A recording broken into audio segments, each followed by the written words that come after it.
Good morning, Mama, part two. A little raspy voice today. Something's going around in the schools.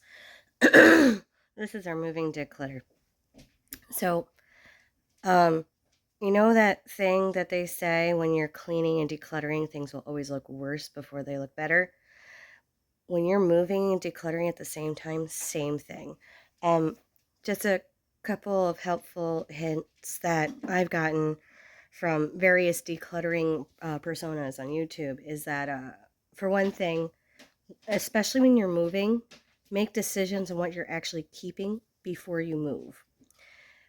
Especially if you're coming from a house like mine, like full-size house, 34 years, many people have come and gone through it. By that, I mean, like, I have all my grandmother's stuff, my aunt's stuff. They are now passed. I now have all my mother's stuff. And when my sister left, I have some things left behind from her. My brother left, and some things are left behind from him. Um, and there's various things that my mother held on to in prospect of us taking it when we go out get our own places.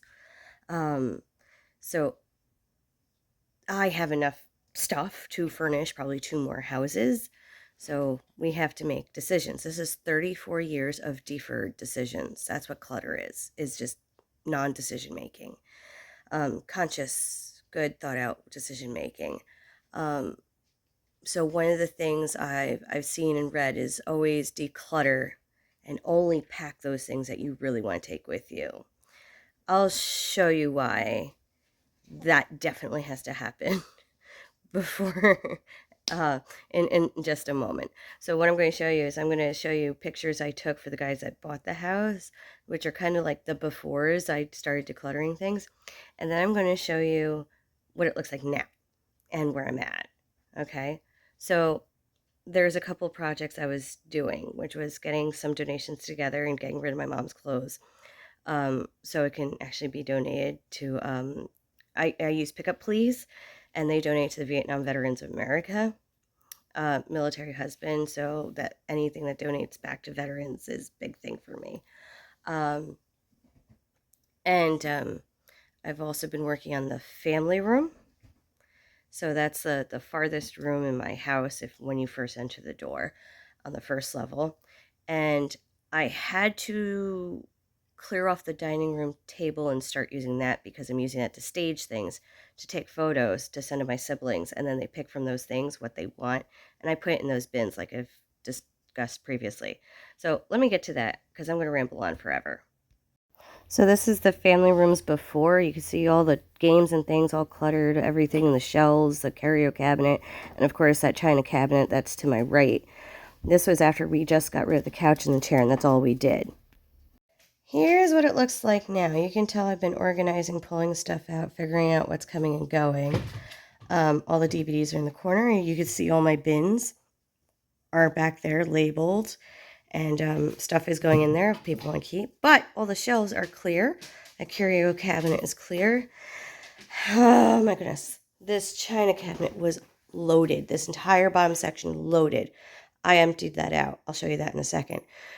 And this is only half as much as what was actually in there. I already took stuff out. But this is all stuff that needs to be made decisions. And my siblings have till the end of today to figure that one out because the rest of stuff needs to go yard sale tomorrow. Here's the dining room before I got to it. All the stuff. And this is what the dining room looks like now.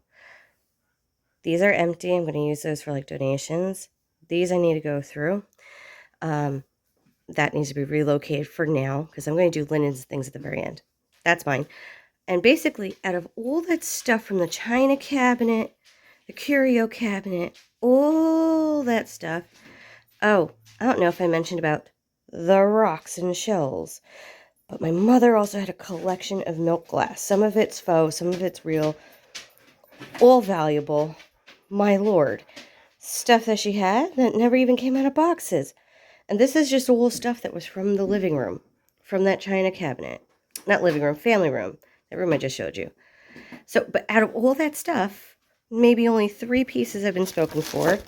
These are a couple more I gotta divvy up into their bins. But I only wanted this platter and this stoneware. That's it.